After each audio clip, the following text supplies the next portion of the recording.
One of the most popular parts of the museum's collection are the historic clocks featured in the exhibition, Keeping Time, Clockmakers and Collectors. Each timepiece on view tells a story about who used or made it. Looked at together, these clocks help us think about how Americans have valued time through the centuries. In the colonial era, people relied on nature, the sun, moon, and seasons, to gauge passing time. Most colonists were farmers, and they did not need to measure hours and minutes. A sundial could give you a rough idea of the time, an hourglass could help you note passing minutes. In the 1700s, status-conscious families ordered tall case clocks from local craftsmen. Clocks were costly objects, prized for their mechanical sophistication and the painstaking skill with which they were made. Clockmaker Benjamin Willard made this timepiece in the 1760s when he lived in Lexington, Massachusetts. Clockmakers worked with other craftsmen to assemble fashionable timepieces. Cabinet makers made wooden cases to house the works. Painters decorated the clock faces.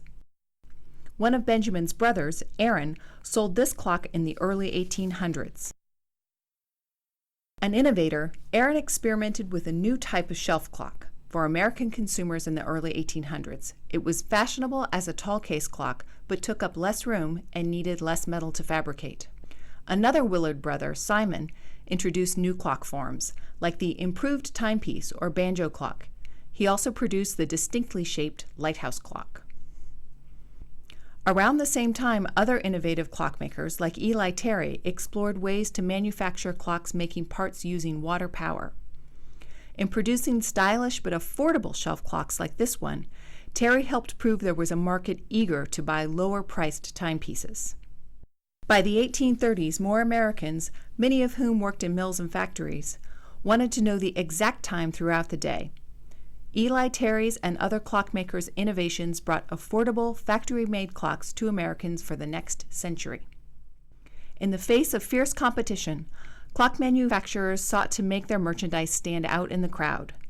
Factories made clocks with special functions and attention-getting features like globes, built-in calendars, new ways to show the time, or just a lot of flair.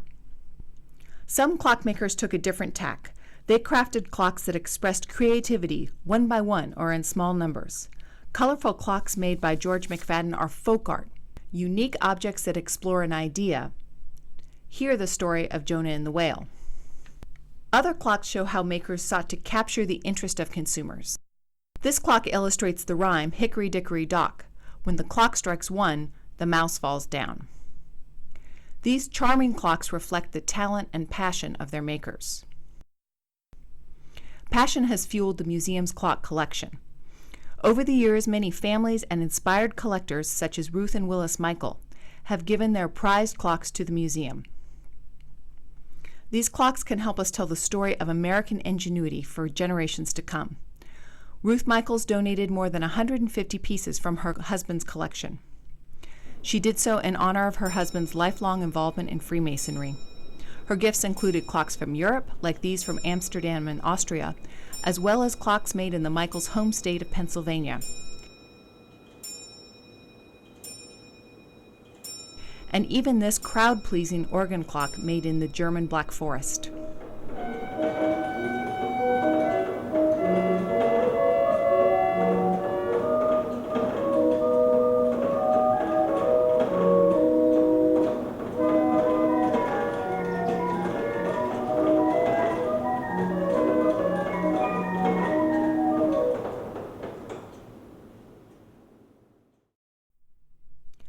I hope you can come see Keeping Time, Clockmakers and Collectors, and invite you to learn more about our collection online.